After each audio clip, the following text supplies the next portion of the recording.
There comes a moment, quiet and unannounced, when you realize something has changed. You still talk to people. You still answer messages. You still smile when someone asks how you're doing. But deep down, you know the truth. You don't feel close to anyone anymore. This isn't about being alone all the time. You could be in a relationship. You could have a group chat that's always active. You could even be surrounded by people at work, at home, at events. But connection, the real kind, it feels like it disappeared somewhere along the way, and you're not sure when it happened. Emotional distance can be subtle. It builds slowly. Missed calls, canceled plans, conversations that stay on the surface, and eventually something inside you stops trying.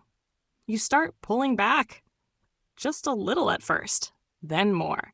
Until one day you realize that no one really knows what's going on in your heart anymore. Psychologists call this emotional withdrawal, when we stop seeking closeness because we don't believe it will be met. Sometimes it's because people have disappointed us. Sometimes it's burnout. Sometimes it's just life moving too fast, with not enough space to nurture depth. But here's the hard part. The longer we stay disconnected, the more normal it starts to feel. You convince yourself that you're just bad at friendships now, that maybe this is adulthood, detached, efficient, and emotionally safe. But deep down, there's still a part of you that longs to be seen, to be known, to be understood.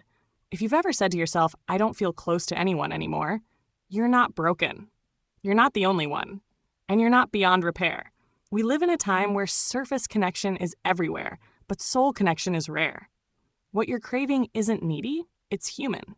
You're allowed to want more than check-ins and small talk. You're allowed to want people who see you fully and stay anyway. Closeness takes effort, vulnerability, patience. And yes, it takes the courage to try again. But you don't have to start big. Even a small moment of honesty can be the beginning of something real. So if no one feels close right now, start with yourself. Speak your truth, even quietly, and reach for the kind of connection that reminds you you're still capable of it. You still deserve it. Click like if this spoke to you. It helps this message find someone else who needs it too. And if you're searching for connection, you've already found a place to start. Find your spark. Find your people.